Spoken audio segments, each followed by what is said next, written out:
Hey, everybody.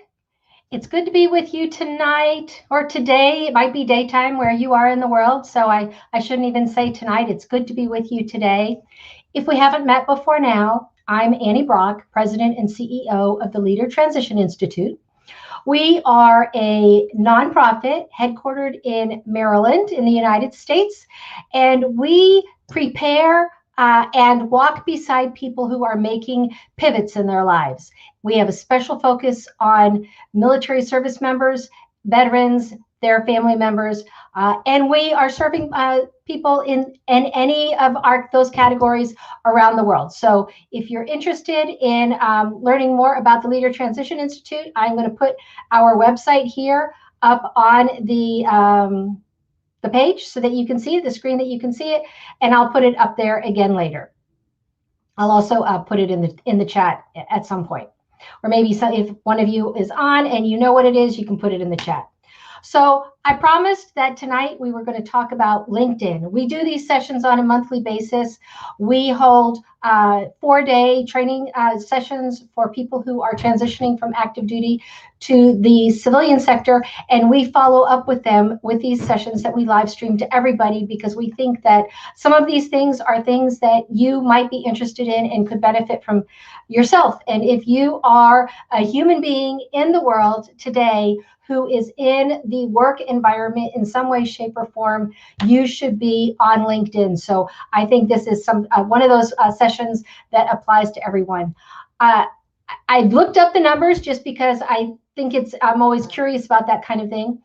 And LinkedIn has over 760 million users, but only about a third of those, or actually just, yeah, I guess probably about a third. I'm not a mathematician. Probably about 260 million of those 760 million are active on a monthly basis. And the US has more LinkedIn users than any other country. There are over 171 million LinkedIn users in the United States, but 75% of the people on LinkedIn are outside of the US. And the most interesting statistic that I thought about this is that for some of us who are on LinkedIn all the time, maybe a couple times a day, maybe more often than that, the average user only spends about 17 minutes a month on LinkedIn. So if you send a connection request to someone and they don't reply for a while, that they might be one of those 17 minutes per month people. And while 94% of people in the US know about Facebook, less than 50% of the people in the United States know about LinkedIn. And not surprisingly, because of how our work environment is here in the United States, it's about 60% of LinkedIn users are men, and I should say specifically the number is about 57% supposedly, and 43% are women. But if you are building an audience as a business, what I would, or with a product or something like that, what I would do is to research your market specifically on LinkedIn to be able to know those numbers, who are men and who are women. And then one of the interesting things I found is that nearly 60% of LinkedIn's users are between 25 and 34 years old. And that's important to know because 41% of older millennials, those who are aged between 26 and 35, they have decision-making responsibilities in companies. So if you're on the older end of, some of us would be considered like the old folks in the world. Years ago, I would have said I was a really old person. I don't think I'm so old anymore. But don't be afraid of connecting with the younger people because they are making decisions in their companies. And I saw a thing on Hootsuite, which I consider to be a reliable source, that 3 people are hired through LinkedIn every minute. That is really amazing. So one last statistic about LinkedIn is that HubSpot, which is another reliable source, they did some research and they say that if you are generating leads for a business, that LinkedIn is 277% more effective than either Facebook or Twitter. So that's an important thing. If you're generating leads for a business, you need to be using LinkedIn. So there are lots of ways to find out about the information tonight. I've aggregated it from a whole bunch of different sources. I don't just listen to one person, and so I'm going to mention three that I think are really good individuals on LinkedIn that I think you can learn from. Actually, four, but three in particular. The top three I think are the best, and that is Richard Vanderbloom, Jonathan Palmar, Tim Queen, and then there's also Michael Quinn. So let's jump into the meat of what we're here together for.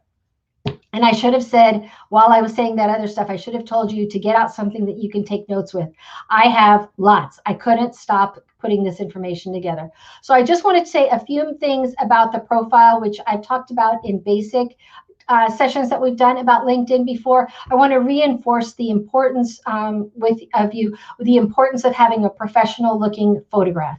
It doesn't have to be professionally taken. If you can get somebody to do a professional photo for you, either free or at a very inexpensive cost, then do that, because you really don't need to spend a lot of money on headshots if you are not if you're not a business owner. If you're just looking for a job, you don't need to invest a lot of money in that. So if you can find somebody who's willing to do a professional headshot of you, that's great.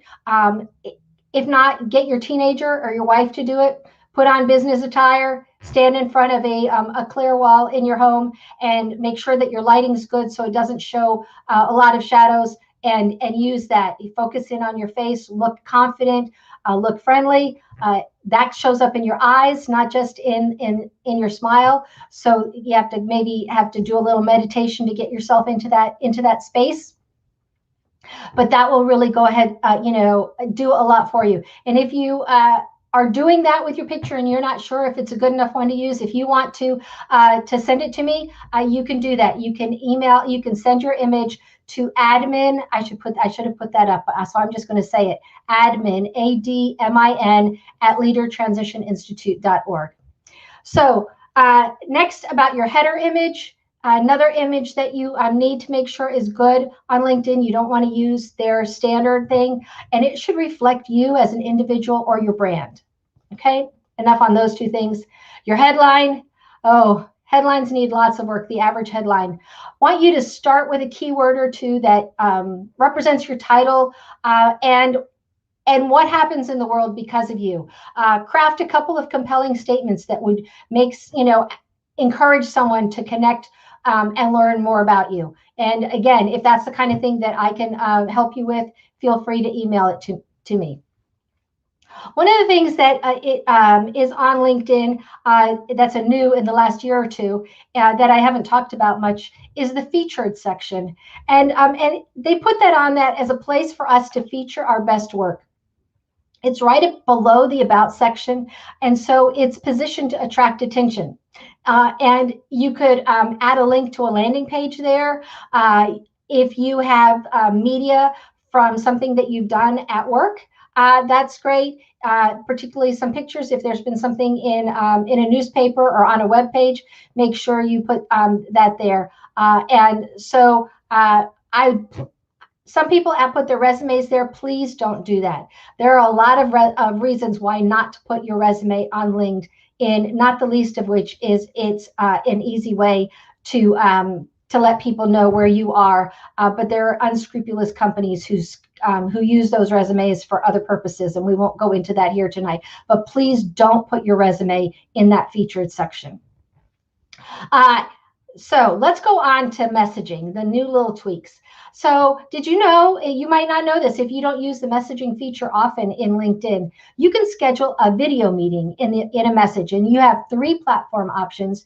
You can use MS Teams, Zoom, and BlueJeans, and BlueJeans is run by Verizon. And there are 2 options there, and I think that's really cool. Like if you're in a message conversation with somebody, you can actually schedule an instant meeting where the system creates a link using the platform that you've chosen, and it drops it right into the messaging box where you can both click on it. Or you can schedule a meeting with somebody for a later date, but you don't have to go to another platform to set all that up. You can do that right in the LinkedIn messaging thing. And I'm going to put this up so in case there are any comments, I want to make sure I catch them. And yes, Trish, you are exactly right. You need to include those magazine covers in that featured session. Yep, yep, yep. Hi, Wayne. How are you? It's good to see you. And yes, Trish put that you can look on LinkedIn for great headshot examples. Yes. Great. Okay, so it's good to see all of you. I'm going to check the chat every once in a while. But make sure that you take advantage of that messaging. I think it's really good to be able to have word conversations with people and to be able to do it face to face. And one of the real reasons to use the messaging platform of LinkedIn to have conversations with people is that in order to make sure that your connections stay in your LinkedIn algorithm, and we'll talk a bit about that as we go along, you need to take 2 actions on that person's profile in a week. And that messaging counts them, endorsing them, engaging, or connecting. Because LinkedIn kind of shuffles through who sees your posts, and we'll talk about that when we get more into the algorithm section of what I want to talk about tonight. But one of the ways that you can keep people in your algorithm is to message them. So one of the things I also want you to learn about is the social selling index. And let me find the links where I can put that in. I want you all, I don't want you to get too involved there, but I'm going to leave that link up here for just a couple minutes.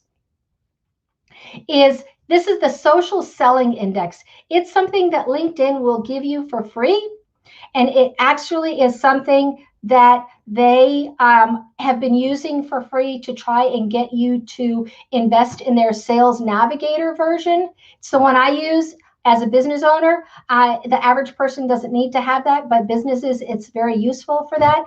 But you as an individual, you should go to that link and check you need to be logged into your LinkedIn profile, and then go to that link, and what it's going to do is it's going to tell you that a number between 1 and 100. It's an individual score, and whatever LinkedIn has decided your social selling index is, that's going to affect the performance of every post you make, and that number changes daily. Okay, so don't worry that if you're not happy with it and you think it needs to be raised, and you're going to find out where it needs to be at a minimum in just a second, you can affect that steadily, and you'll be able to see how you're doing.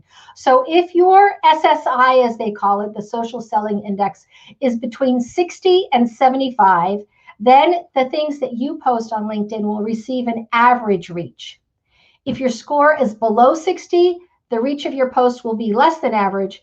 And the higher your score is, the better your post will perform. And I'm going to go down through my notes here for just a second and explain to you why I shouldn't have put this note so much lower in my notes. So I'll try to remember not to say this again. So what happens, how the LinkedIn algorithms work, is that when you post something on LinkedIn, depending on your social selling index and whether or not you have an all-star profile, is how far your reach will go. Because for all of us, LinkedIn, the algorithm behind, in the cloud somewhere, has decided what our normal reach is. And they classify us as beginners, intermediates, and all-stars. So if you are an all-star, then when your post first goes out on LinkedIn, it will go to a number of people that's about 1.5 times your normal reach of people. And if you are considered intermediate by them, then it will go to your normal reach. And if you're only considered a beginner by LinkedIn, if you don't have that all-star profile and you're not an intermediate, then if you're only a beginner, then LinkedIn will only let your post go to about half the normal reach. And what happens then is that they, let me just pull this thing over so I can see it again. I'm looking at how their algorithm is. So what they do, they actually published a picture of their algorithm. And if you Google LinkedIn algorithm image, you'll probably find it. So you make your post and it goes out according to this system, and then they see how well it does. the system. Of course, this is not normal humans, except when it gets to a certain point. And so if it gets a lot of views right away, then it will keep displaying. If it doesn't if it doesn't go so well, then it's going to be down in the algorithm, and not so many people will see it. So it's important to get your social selling index above 60, above 75 if you can get it, so that your post goes out farther. So let's talk about this posting thing. So one of the good things about LinkedIn nowadays, more recently, is that they're focusing more on content that us ordinary people do, which is great, as opposed to the big influencers. But the change is that now we'll see mostly content from our first connections. We used to see more content from our second connections, but for the most part now you're going to see content from our, yes, you can, Trish, you can still get to all-star status, I believe. We can double check that, but I'm pretty sure that you can. You're going to see your close connections, the people that are close to you, and your direct followers are who is going to see what you post, because those are the people that are in your algorithm because of the things that I talked about before. You're messaging with them, you're endorsing with them, you're interacting with them. Because the whole idea behind LinkedIn's algorithm is not to benefit you. It's to keep people on their platform. Because I told you that the average person is only on LinkedIn for 17 minutes a month. Well, LinkedIn is selling ads, and they want us to see the ads. So their goal is to keep us on the platform more. And so that's how they do it, with all of these little tricks. The other part to know about this whole thing is that you might have a lot of connections, and those are the people that are primarily seeing your posts. But they say that 99% of the people on LinkedIn are lurking in the shadows. And that's why you might see that your post has lots of views on it, but there's only very little likes or comments. That's because of that 99% lurking in the shadows. Joe, I'm with you. I'm on like 17 minutes an hour too. So let's talk about what defines a view on a short or a long post. So a view on a post is that people have scrolled over on it. And a view on an article is that people have opened the article and spent at least 6 seconds on it. And so it's really important. You want to create content, and we'll talk about this in just a minute, that says, that encourages people to read your post. Because another part of the algorithm about your about who sees your post and how far it goes, it has to do with dwell time. Dwell time, W-E-L-L, like dwelling in a house. And so they're talking about dwelling on LinkedIn. And so it's about how long do people stay on your content? How long do they dwell on your post?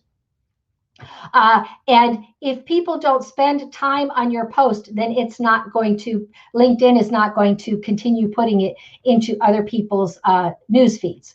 So anybody have any questions, specific questions? Thanks, Jose, for answering that. Anybody have any specific questions that I should answer before I go on? Let me look in the chat here. Chris, you find out about whether you're a top tier profile and all-star, it'll say on your profile. It'll specifically say all-star. Okay, so let me, the tags you get on post from others like happy clients help with SSI. I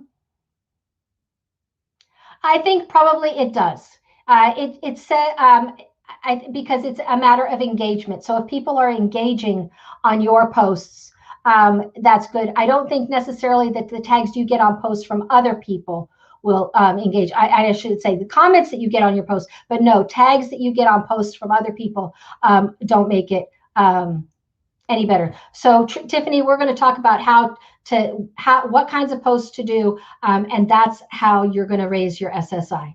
So the first thing is, when do you want to post? So the middle of the day on Tuesday, Wednesday, or Thursday is always good.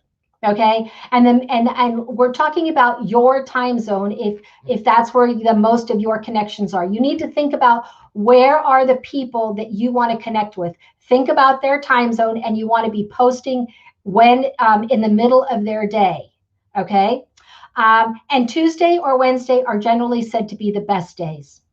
Now, lately, other good times to post have become 7 to 8 o'clock in the morning and 5 to 6 p.m. in the evening, because people are looking before and after they start work. They're not commuting anymore to the same extent, so they have that time there on LinkedIn. And quite frankly, the worst time to post is after 10 o'clock at night and before 6 a.m. in the morning, which makes absolute sense. So that's when to post. Let's talk about what to post. Number one is that the LinkedIn algorithm is more attracted to text.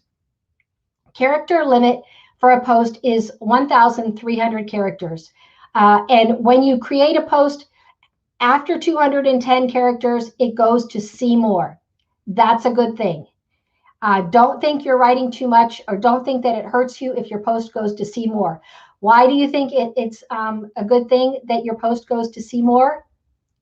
Dwell time. They have to click on the see more. That's engagement with your post. They're going to spend more time reading your post. That increases your SSI. It increases the likability based, the way LinkedIn sees your post on in their algorithm. So you want to write more than 210 characters in your LinkedIn posts. And posts with images get about 2 times higher engagement rates. So the best kinds of posts are the how-to posts. They do about 5 times better than other posts. And then list posts. And so they also do much better than other posts. Now, understand that the first 60 minutes after you post your content are the most crucial part of your content marketing success. And that's why it's important to know when the people that you want to interact with, that you want to see your contact, when they are on LinkedIn. Because if no one reacts to your post within the first hour after you post it, chances are it's not going to perform well overall, and LinkedIn won't promote it in other people's feeds. And so that's what you need to try and get. You should try and get about 20 plus engagements, reactions, or comments in the first half of that, in that hour, and so in the first 30 minutes. So it's really important to make your posts high quality and helpful. You don't want to just stick to text, though, but you also don't want to. You'll see there are some people that use a lot of extra characters in their posts. There are some websites that you can import characters into LinkedIn, and actually those kinds of posts get confused by the algorithm. That stuff confuses the algorithm, and so those are not really ideal to be using. But if that's your style, that's your style. I'm not going to say you can't do it. I'm just going to say that the history right now shows that you might not want to do that. So what you want to do is you want to post your post, and then you want to walk away for an hour. Get away from it at least for 30 minutes, and then come back to an hour. Come back to it, and then what you want to do is you want to start responding to the comments that are made. And yes, what Jose is adding in is true. And so what I want to also say is that after you make your post, you might save part of it for the first comment, because that can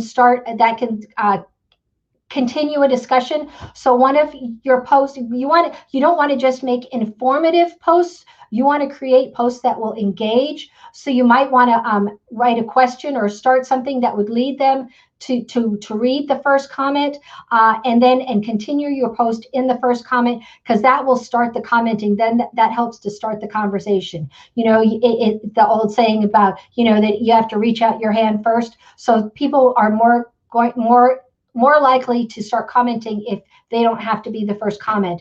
And that also goes along with, there's some discussion now about whether or not you can actually put a link in a post.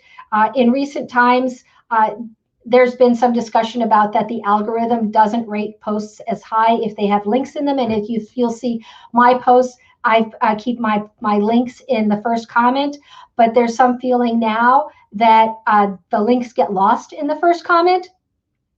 So they say you could be brave and just put the link in your post and see what happens. But they also say what you can do is to just, if you have a post that you want to put a link in, make the post without the link.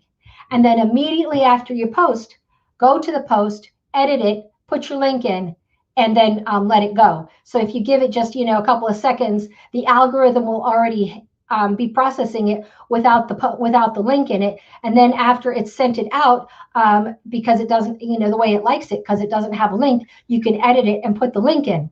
And it probably takes as much time to do that as to wait to put the link into the first comment. So that's something to experiment with. If you are somebody who like I do very often, I'll have a registration link that I want to put with one of my posts, and I've been waiting for the first comment. I'm going to start experimenting with making my post, waiting a minute, going back and editing the post, slamming the link into it, and hoping that it works. So that's some things to do. Okay, so the key is to remember that the more time your audience spends on what you write, the chances are that more people will get to see it. And so what you have to do is you want to write high quality stuff and that encourage people to write high quality comments. Because the algorithm is paying attention a little bit to the words of the comments, but mostly they're paying attention to the length of the comments. If comments where people just write awesome or nice or congrats or something like that, that doesn't do much to bring your post up in the LinkedIn algorithm. And you want to keep, even as an individual, if you're out there trying to improve your brand because you're looking for a job and trying to if you have a young company and you're trying to get the word out, you want to get you really need to have your posts show up in a lot of people's a lot of your connections feed. And so you create that quality content that encourages them to make quality comments. Okay, now the problem that there's a mix here. I'm looking down at my notes to make sure I say this right. We want commenting and engagement to happen within the first hour because that will help LinkedIn to spread it. But it doesn't have, you don't need to have thousands of comments in the first hour or hundreds of comments in the first hour. You just want to get that commenting started because it will be a continued thing. It will spread farther with continued comments. That's why you might see something show up later. One of your posts might show up later, like a couple of days later, you might see it show up as with a comment on it from somebody. And that's because LinkedIn has been spreading it wide, even though it might not go far fast, but it will go far wide over time. So pay attention to that. I was watching one video in preparing for this class, and in creating your post, they talked about, this individual talked about making the first line no more than 6 words. And that hit enter 4 times because that automatically sends it to see more. And so that's one way of doing it if you don't want to just start it. Other people are writing a line, skipping a line, writing a line, and that quickly pushes it down to see more if you don't have a long post. Some good words to start your posts with. Kristen, yes, if you want to go fast, go alone. If you want to go far, go together. That's very much the truth. So 3 things that get people's interest up in posts are starting posts with the words the truth about, the rise of, and things to know. We're curious people. And so these get people's curiosity going. And so those are some post starters you might want to think about. Okay. Now, one of the things to know is that your content only grows to a certain view count automatically under the algorithm. And after that, it gets held for a manual content review by an actual human being LinkedIn editor. And if your post is in alignment with LinkedIn's internal and content guidelines, then they will allow it to grow further, even grow viral. And if it's not, then after that person looks at it, then nothing much more will happen with your post. And it's not really known what the details are on that because LinkedIn hasn't made that process transparent. So important to know that. So last year, LinkedIn pods were really popular. And if you don't know what a LinkedIn pod is, that's one where they would tag like a whole bunch of people on a post. And then those people would all like the post or comment on it. And it would, the idea was that if you did that, that would get it up in the algorithm. Well, what that does now is if you use one of those LinkedIn pods, then it will tell the algorithm, those are the only people who are interested in what you have to say. And so they're not going to show it, your post to people outside your network. So that defeats the purpose of the pod and makes it pretty much useless. So if you have been using that, don't do it anymore. It's not a good thing to do. So let's see what else. This is another thing. Videos. If you're going to post a video, never longer than 3 minutes. Videos between 30 and 60 seconds long perform the best. And one of the things that LinkedIn likes is what they call native videos. And those are videos that are uploaded directly to their platform.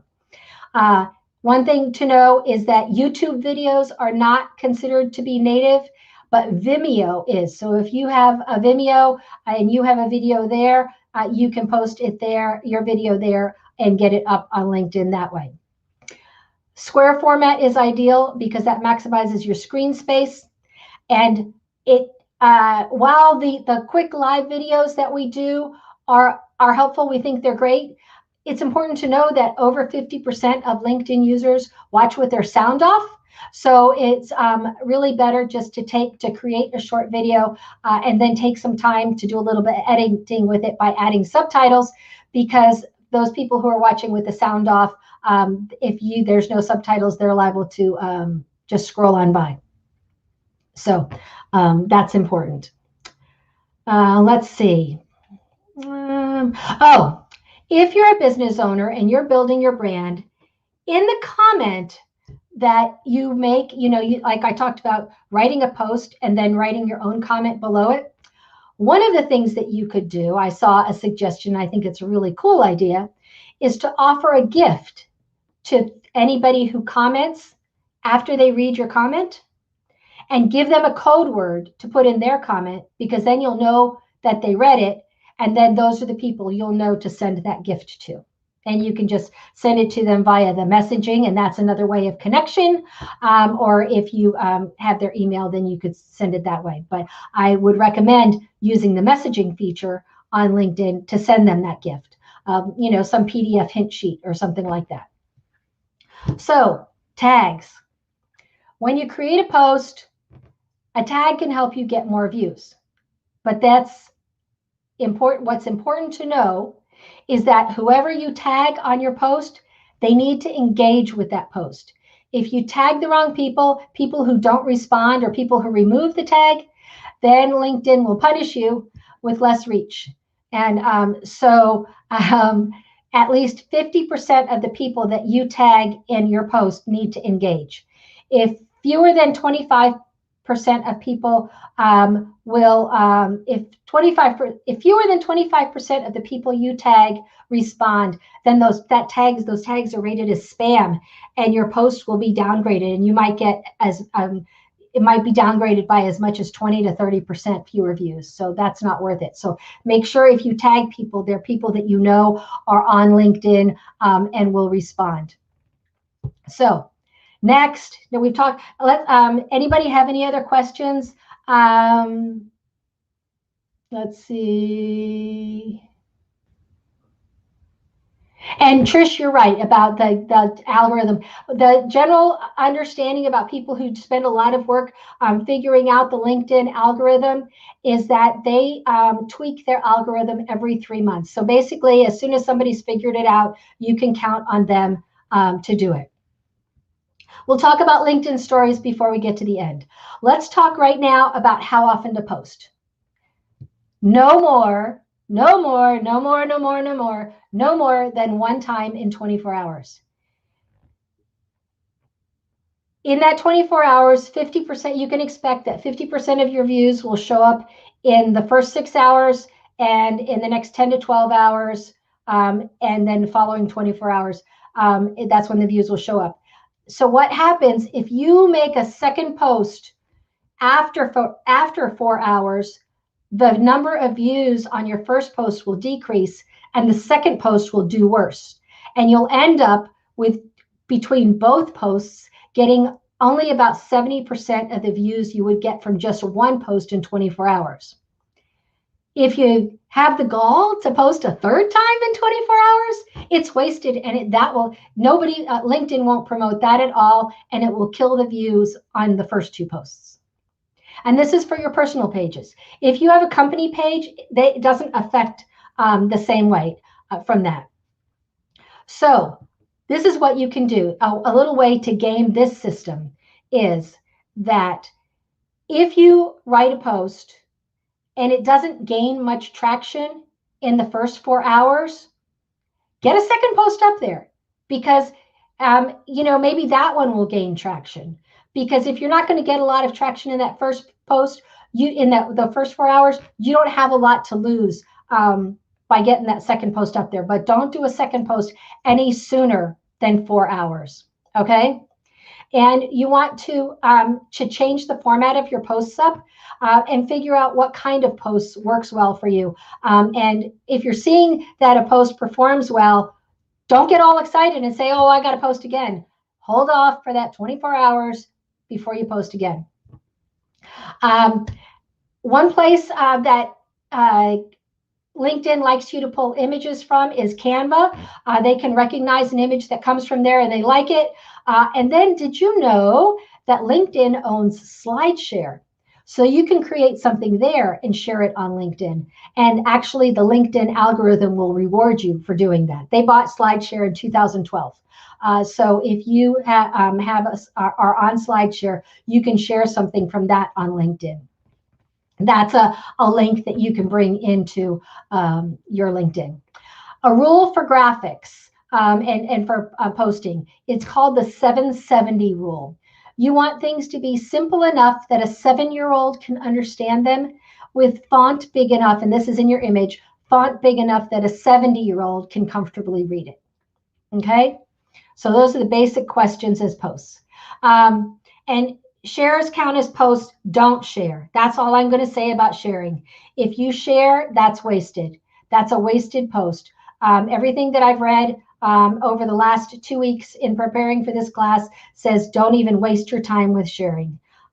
Just pretend the share button doesn't work. Let's talk about hashtags.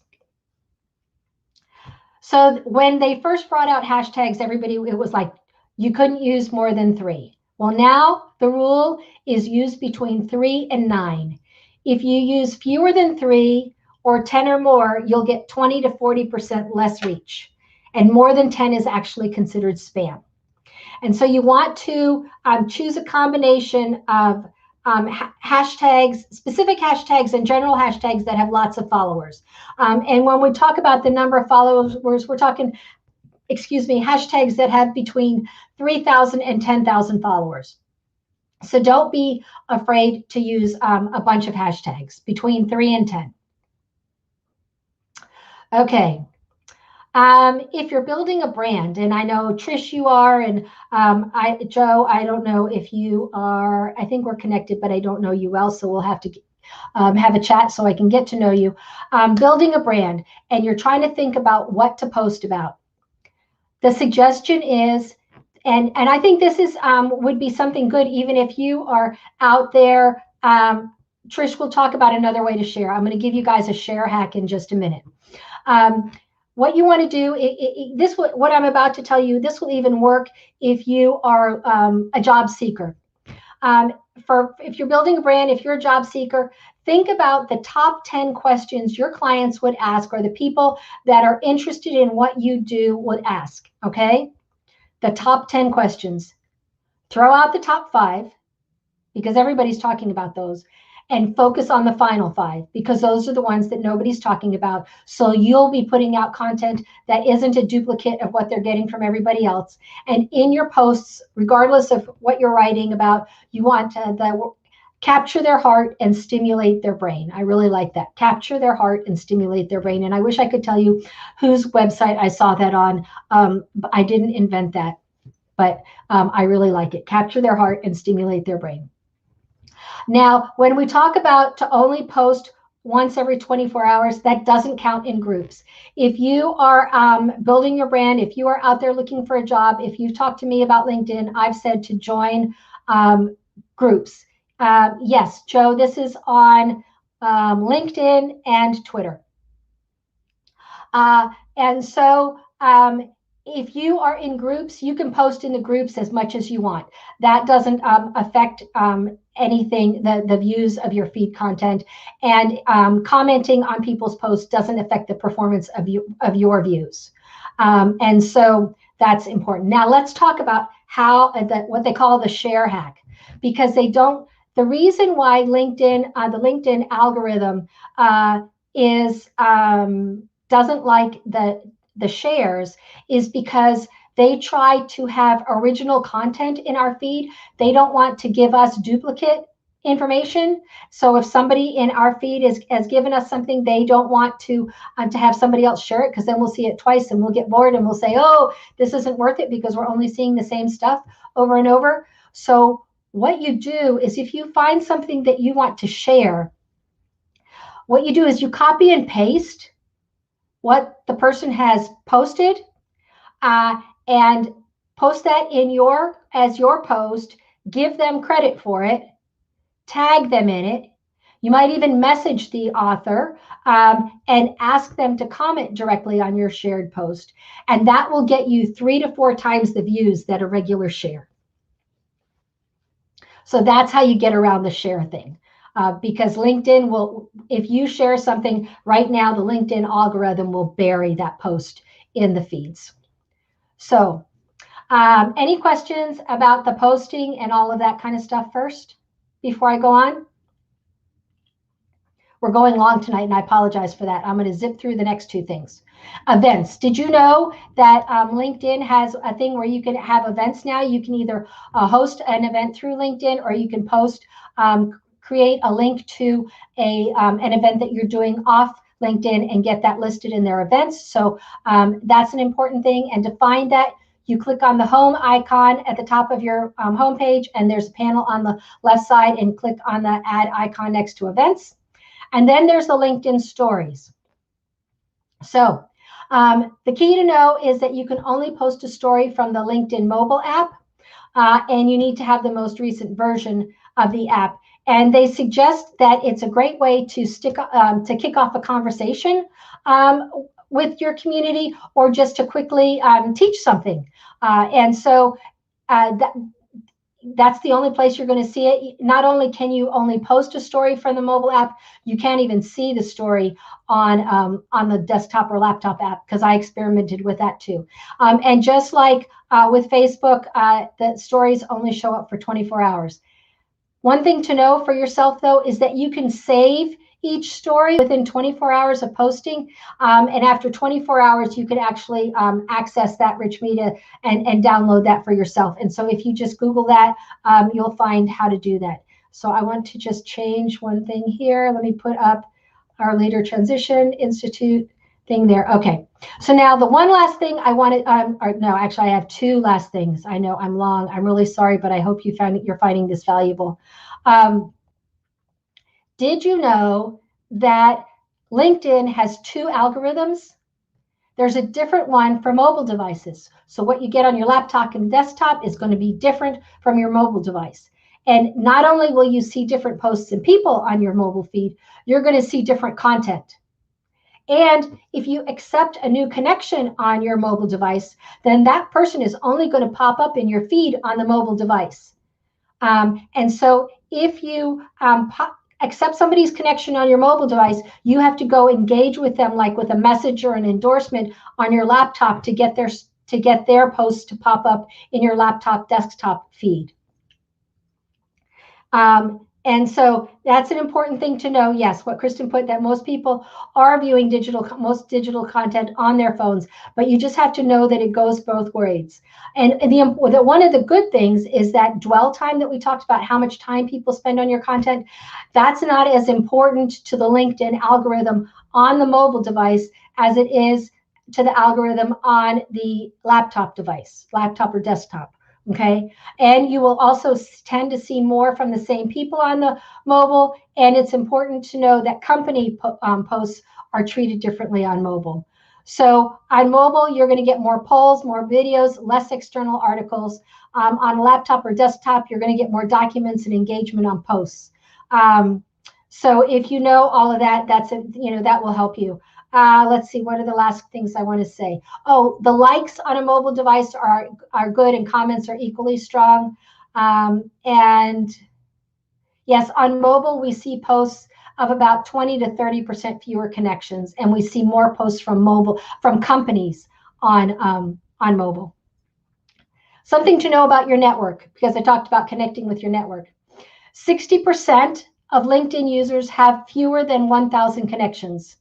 And the average LinkedIn user has about 1,300 connections. And when you have connections in common, when you send somebody a connection request, your acceptance rate will raise to about 74%.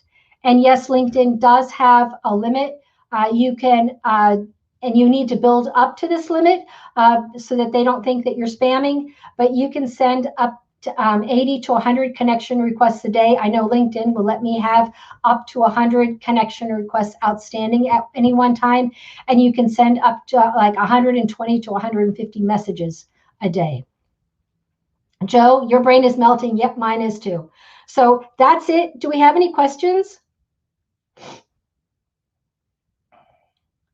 Okay, if we don't have any questions, I'm going to say thank you for hanging in with me tonight. I know I just spewed a lot at you. The recording will be up until Monday. If you are an alumni of our Changing Focus program, you'll have access to it forever, because after Monday, I'll take it down and put it in our vault. If you are interested in getting more information about the Leader Transition Institute, please go to our website, and as you can see, it's in the banner. And if you are a military service member who is within 2 years of leaving active duty, or a veteran from any era, then you're eligible for our Changing Focus Moving from We to Me program. And registration for our March session ends at 9 o'clock on Wednesday, March 3rd, which is next Wednesday. So make sure that you get into one of our sessions if you qualify for that. So thank you so much. Let's see, is it a good thing when you get spammed with connection requests? Trish, it depends on the connection request. I don't think it's a bad thing when you get spammed with them. I think it means that your profile is showing up in people's suggested connections, and that's a good thing, as long as those are people who are in your target market.